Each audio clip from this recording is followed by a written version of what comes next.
What's going on, everybody? Welcome back. Thank you for watching. Today we have a video that's been a long time coming. I was going through my uploads recently and I just could not believe that we hadn't tackled this one yet. So today we are finally going to test how effective is a 308 battle rifle. So like I said, it is a crime that we haven't done this video yet. Sometimes we do so much that the basics can get overlooked, but today we are finally changing that. So the rifle we're using in this video is the PTR 91. We have a full video on this. If you haven't seen it, definitely go check it out. It's basically an American-made HK91 clone.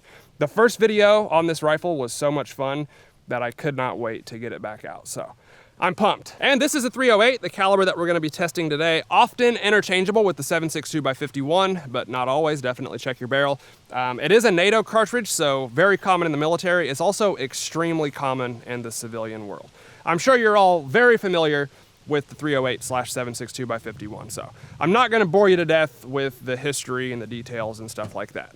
It's an awesome caliber. Now, obviously this is not our first video with the 308. We have quite a few of them, but what makes this one unique is the barrel length. So a 308 battle rifle will usually have a barrel length of about 16 inches. Some might be a little longer, some might even be a little shorter, but obviously they're gonna perform quite a bit differently than a long range precision rifle with a much longer barrel.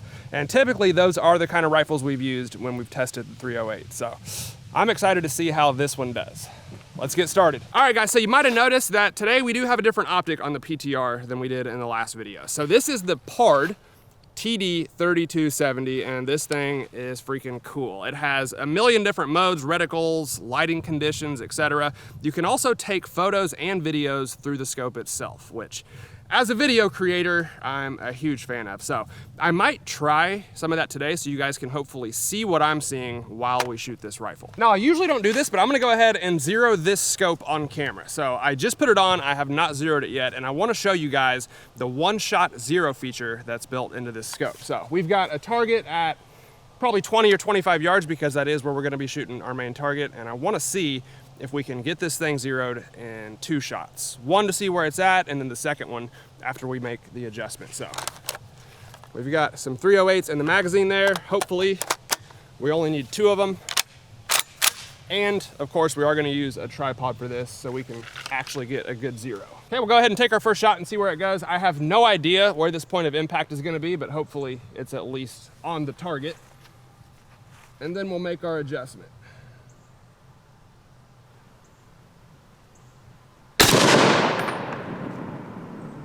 All right, it is about 6 inches low and 2 inches left. All right, just made the adjustments. Let's see where it's hitting now.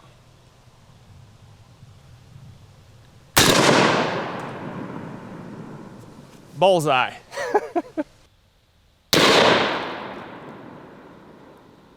Well, unfortunately, it wouldn't let me record the zeroing process in the scope like I wanted to, but literally all you have to do is go to the menu, select reticle adjustment, and then move the crosshairs to the first bullet impact.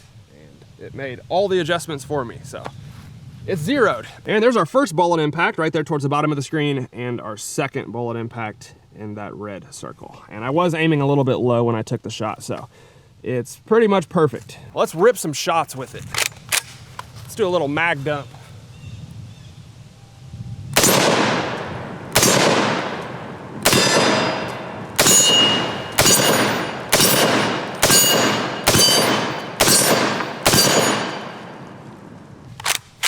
That might be the closest I've ever shot steel targets with a 308, and it was with a magnified scope, but it was worth it. All right, guys, we've zeroed the rifle, we've shot some targets with it. Now it's time for the most important test of the video. How effective is a 308 battle rifle? For this one, we're gonna use a Ballistic Dummy Lab human bust.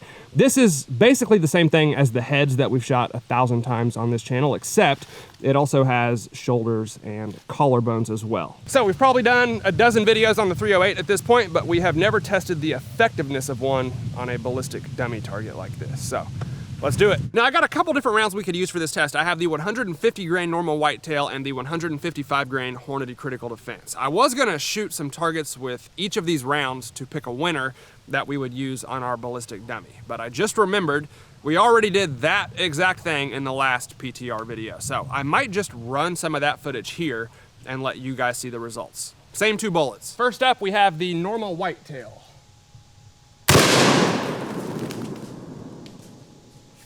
That worked. That's gonna be kind of hard to beat. Let's try the 155 grain critical defense. Well, I think it might have beat it. I definitely got more shrapnel on me from the second one than I did the first one. We've got the Hornady critical defense, definitely the coolest 308 that we have. Let's see if we can capture this bad boy.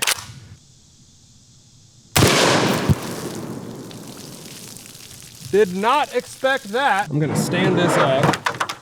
Get out of there.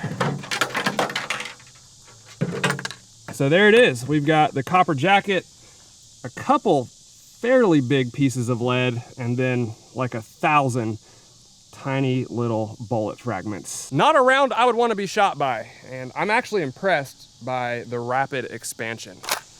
150 grain Norma whitetail.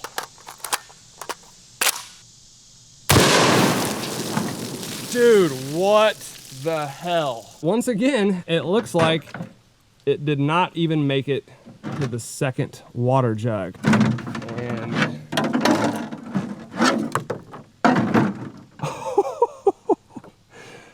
that is our entire bullet fully expanded, wedged into the plastic cap. So as you saw, they were both absolutely awesome. Very similar rounds, to be honest with you, but I do think I like the critical defense just a little bit more because it broke apart quite a bit on impact. It also looked like it dumped a little more energy into the target and would be less likely to over penetrate, which with a 308 in self-defense, that is definitely a good thing. So for this test, we're gonna go ahead and use the 155 grain Hornady critical defense. Now, I wouldn't usually use a tripod for a shot like this, you guys know that, but I want to try to film it through the scope so you all can see it, and I want it to be as stable as possible. So we'll see how it goes.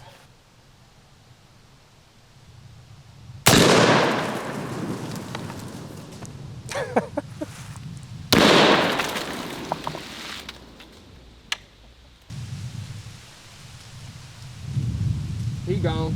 All right, that was crazy. I don't know if my camera's even wide enough to see how dramatic that was, but it just yeeted ballistic dummy fragments like 30 feet into the air and probably a 50-foot radius. They were raining down all over the place. Let's go check it out.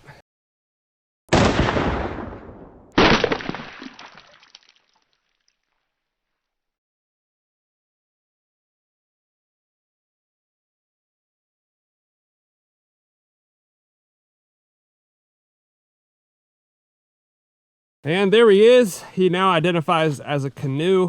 This seems to be a reoccurring theme when we shoot rifles at these targets inside 100 yards. The results are just incredible. There's really nothing to see. Just totally emptied that ballistic dummy, and there are fragments everywhere. This looks like the biggest piece that I see for sure. It was laying right next to the table. And let's play a game called Find the Furthest Fragment. It's gonna be tough in all these leaves. Next summer, we'll probably still be finding pieces of this thing. That looks like the upper half of the jaw and the top row of teeth. All right, I believe this is probably the furthest fragment that I'm gonna be able to find. We have a piece of the bone and a piece of the ballistics gel, and this is at least 50 feet away. I mean, we are very far away from the table at this point, so that should give you an idea. It grenaded that thing. Give you one more look at him. It looks like it probably hit right above the nose, maybe a little bit higher up on the forehead, but I don't think he's gonna be walking that off. That's a tough result right there. Okay, there's the result. That was a lot more dramatic than I thought it would be, to say the least. So we've tested dozens of calibers on these targets at this point. We just did the 5.56 a couple months ago, and I thought it would be more similar to that. Boy, was I wrong. It's in a whole different league. It's actually more comparable to the 338 Lapuas that we've tested. Obviously not quite as dramatic, but it's getting there. That was gnarly. All right, guys, I think that kind of answers the question on how effective is a 308 battle rifle. There's not a whole lot that it would be inadequate for. I'll just put it that way. It absolutely crushed our ballistic dummy target. Once again, shout out PTR for letting us use this rifle. I really appreciate them. We've had this thing for quite a while now, and it's ran absolutely flawless every step of the way. So, as always, I hope you all enjoyed the video. If you did, let me know down in the comments below and hit that like button for me, guys. I would really appreciate it. Thank you all for watching, and I'll see you next time.